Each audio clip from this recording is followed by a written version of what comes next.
Hello everyone, welcome to your study education. मैं चांदनी एक बार फिर एक नया वीडियो लेकर आई हूँ। ये वीडियो विशेष रूप से सीटेट पेपर फर्स्ट से संबंधित है। आज इस वीडियो में हम सब एनसीईआरटी बुक क्लास 5 का लेसन 15 के बारे में डिस्कस करेंगे। इससे पहले हम लोग क्लास 3 का टोटल लेसन तथा क्लास 4 का टोटल लेसन कंप्लीट कर चुके हैं और क्लास 5 का लेसन 1 से लेकर लेसन 14 तक का भी वीडियो कंप्लीट कर चुके हैं।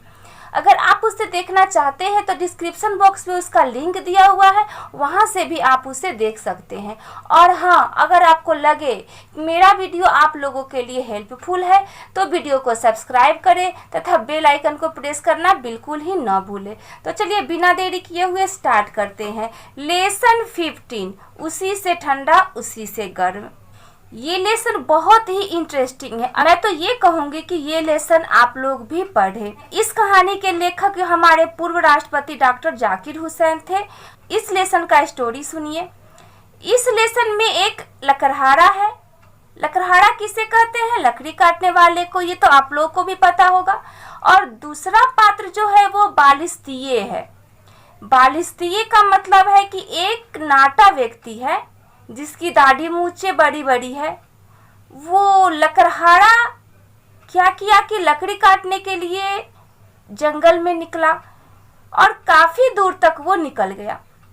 दूर निकलने के बाद वो लकड़हारा लकड़ी काट रहा था। ठंडी का मौसम था, हाथ उसके ठंड से कांप रहे थे और वो लकड़ी नहीं काट पा रहा था, जिसके कारण उसने दोनों हाथ पर फूंक मारी। फूंक मारने से थोड़ा सा उसका हाथ गर्म हुआ और वह लकड़ी काटने लगा। ये सारी घटनाएं जो है बालिस्तीये देख रहा था। जब उसे ठंड लगती थी तो बार बार वो अपने हाथ को फूंकता था। बालिस्तीये को लगा कि आखिर वो बार बार हाथ क्यों फूंक रहा है। वो पूछना चाहा और लास्ट में लकड़हारे से पूछा भी, तो लकड़हारे ने बताया कि इससे हाथ गर्म हो जाती है, जिसके कारण मैं हाथ फूंक रहा हूँ। इसके बाद लकड़हारे को भूख लगी। उसने आलू को उबालना चाहा, जिसके लिए उसने आग जलानी चाहिए। लकड़ियाँ इकट्ठा कर उसने आग जलाया। ठंड के कारण लकड़ी भी बार बार बुझ जाती थी और लकड़हारा बार बार मुंह से फूंक मारता। बालिस्तीये फिर ये घटना दूर से खड़ा होकर देख रहा था और अपने मन में ही ये सोच रहा था कि अब यह फिर फूंक रहा है, क्या इसके मुंह से आग निकल रही है। लकड़हारे को भूख ज्यादा लग गई थी और वो एक आलू उठाया और फिर वो खाना चाहा, लेकिन आलू जो था वो गर्म था। फिर वह मुंह से फू फू करके फूंकने लगा। अब बालिस्तीये फिर अपने मन में कहा कि यह फिर फूंक रहा है, अब यह आलू को फूंक कर जलाएगा क्या। थोड़ी देर फू फू करके लकड़हारे ने उसे अपने मुंह में रख लिया और उसे खाने लगा। अब तो बालिस्तीये को बहुत ज्यादा हैरानी हुई और उसने फिर लकड़हारे के पास जाकर पूछा, तो लकड़हारे ने जवाब दिया कि यह आलू बहुत गर्म है, मैं इसे मुंह से फूंक फूंक कर ठंडा कर रहा हूँ। अब बालिस्तीये क्या हुआ कि वो डर गया और डर के कारण वो कांपने लगा और उसने पैर पीछे हटाने लगे। लकड़हारा बहुत अच्छा व्यक्ति था। उसने फिर पूछा, क्यों भाई, क्या हुआ, क्या जाड़ा आपको बहुत लग रहा है?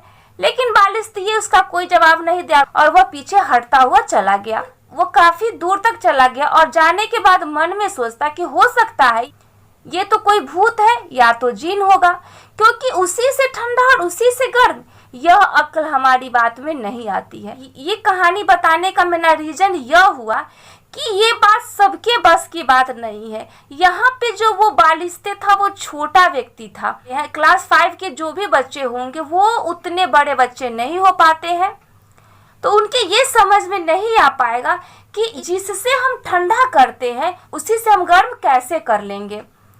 यही बात डॉक्टर जाकिर हुसैन इस कहानी में बताने की कोशिश कर रहे हैं। तो इसका सबसे पहला पॉइंट है, इस कहानी के लेखक हमारे देश के पूर्व राष्ट्रपति डॉक्टर जाकिर हुसैन, इसको भी ध्यान रखिएगा। नेक्स्ट है, डॉक्टर जाकिर हुसैन भारत के तीसरे राष्ट्रपति थे जिनका जन्म 8 फरवरी 1897 ईस्वी में आंध्र प्रदेश के हैदराबाद के एक धनाढ्य पठान परिवार में हुआ था। तो इसको भी ध्यान दीजिएगा कि उनका जन्म पठान परिवार में हुआ था और वे आंध्र प्रदेश के हैदराबाद के धनाढ्य परिवार से थे वो, और वो भारत के तीसरे राष्ट्रपति भी रहे हैं। और इनका जन्म कब हुआ? तो 8 फरवरी 1897 में इनका जन्म हुआ।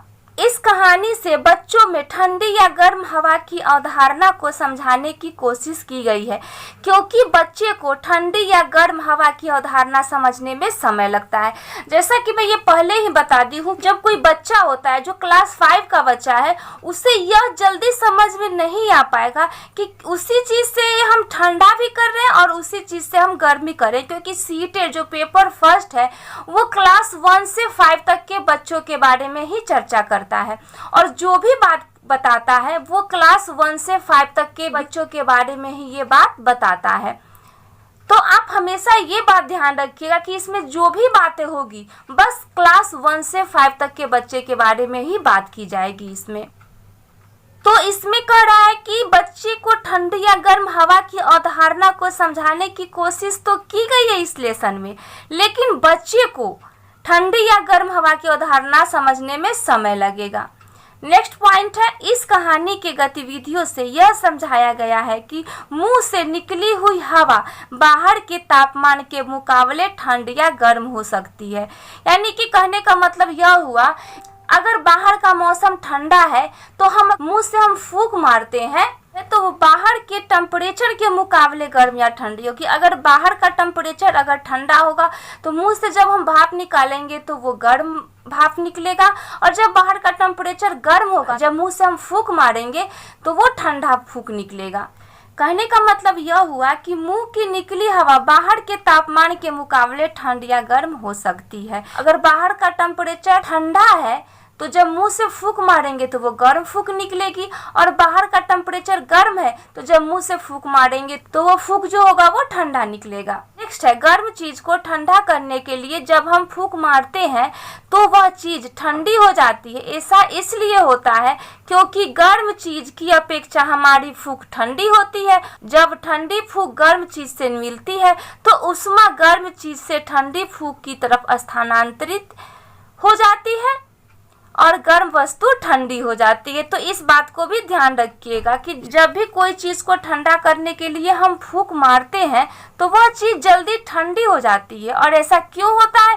क्योंकि गर्म चीज की अपेक्षा हमारी फूंक ठंडी होती है, और जब ठंडी फूंक गर्म चीज से मिलती है तो उष्मा गर्म चीज से ठंडी फूंक की तरफ स्थानांतरित हो जाती है और गर्म वस्तु जल्दी ठंडी हो जाती है। नेक्स्ट है, सर्दियों में शीशे के ऊपर जब हम फूंकते हैं तो वह धुंधला हो जाता है। ऐसा इसलिए होता है क्योंकि शीशा ठंडा होता है और हमारी सांस गर्म। यहाँ ध्यान दीजिएगा, जब शीशे के ऊपर हम फूंकते हैं तो वह धुंधला क्यों हो जाता है? क्योंकि शीशा ठंडा होता है। यहाँ पे ऑप्शन में आपको ठंडा की जगह गर्म भी दे देगा, इसलिए एक एक पॉइंट को ध्यान में रखिएगा। गर्म और ठंडी वायु के मिलने से नमी पैदा होती है जो कि शीशे पर पानी की बूंदे जैसी बन जाती है, जिससे शीशा धुंधला हो जाता है। तो यहाँ भी इस पॉइंट को भी ध्यान दीजिएगा कि जब हम फूंकते हैं तो वहाँ धुंधला हो जाता है क्योंकि शीशा जो है वो ठंडा होता है और हमारी सांसें गर्म होती है। लेकिन गर्म और ठंडी वायु के मिलने से क्या होता है? तो वहाँ नमी होता है जो शीशे पर पानी की बूंदे जैसी बन जाती है और शीशा धुंधला हो जाता है। तो शीशा धुंधला क्यों होता है? क्योंकि जब गर्म और ठंडी वायु जब मिलती है तो उससे नमी पैदा होगा और वहाँ नमी के कारण शीशे पर पानी की बूंद जैसी बन जाती है। नेक्स्ट है, फूंक का इस्तेमाल चीज़ों को ठंडा करने के लिए भी करते हैं और गर्म करने के लिए भी। तो इस चीज़ को भी ध्यान दीजिएगा कि जब हम फूंक मारते हैं तो उसका इस्तेमाल हम चीज़ों को ठंडा करने के लिए भी करते हैं और गर्म करने के लिए भी। इस लेसन के एक एक पॉइंट ध्यान से देखिएगा। इस अवधारणा को बच्चे एक ही बार में समझ जाए ये अपेक्षा बिल्कुल ही नहीं की जा सकती है। अतः इस अवधारणा को समझने के लिए अलग अलग अनुभवों से जोड़ना जरूरी है। तो यहाँ पे कह रहा है, जैसे मैं आपको पहले ही इस लेसन में बता चुकी हूँ कि बालिस्तीय एक छोटा सा है, बौना है।